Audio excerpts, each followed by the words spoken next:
Remember, we have discussed before that rights create an expectation that another will do or not do something. We also discussed that international human rights laws create a vertical relationship between rights holders and duty bearers.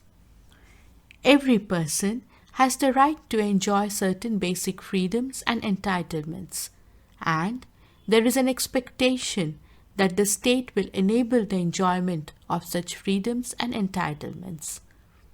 Under human rights theory, this expectation carries with it a special force. First, of a moral kind.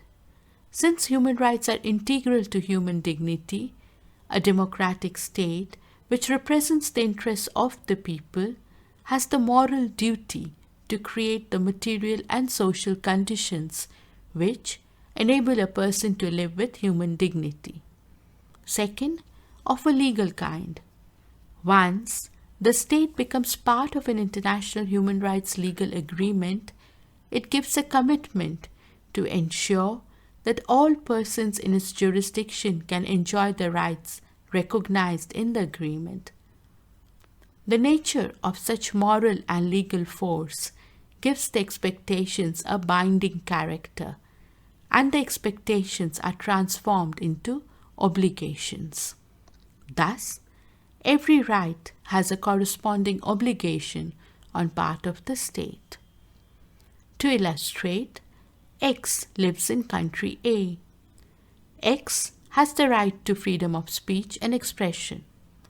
Country A has the obligation to create the conditions that enables A to enjoy the right.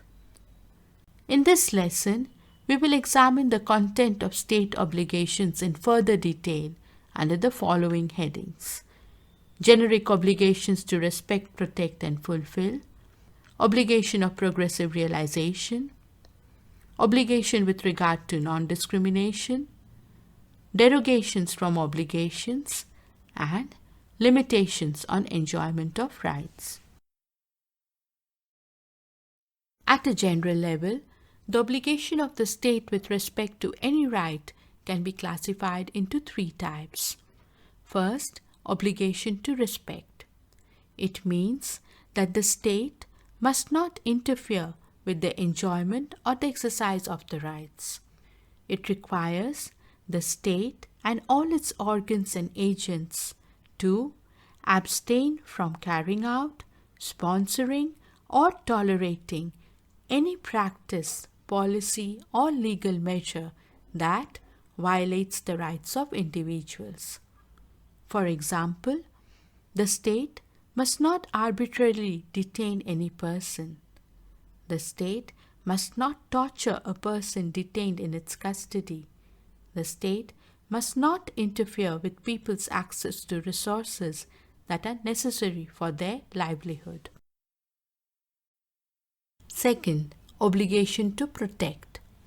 It means that the state must exercise due diligence and protect individuals from violations at the vertical level, that is, violation of rights by state actors, and horizontal level, that is, violations of rights by other individuals or non-state actors. Due diligence requires states to enact laws to prohibit violations of rights, establish mechanisms for the enforcement of rights, and provide for a system that enables victims and survivors to access such enforcement mechanisms without any fear of reprisal. For example, the state must recognize torture as an offense with appropriate penalties under the criminal law. The state must establish mechanisms for effective investigation and prosecution for crimes committed against the life and liberty of persons. The state must establish regulatory mechanisms to ensure that industries do not cause air and water pollution. Third, obligation to fulfill. It means that the state must take measures to enable attainment of human rights standards. The obligation requires states to take appropriate measures necessary to guarantee enjoyment of the rights.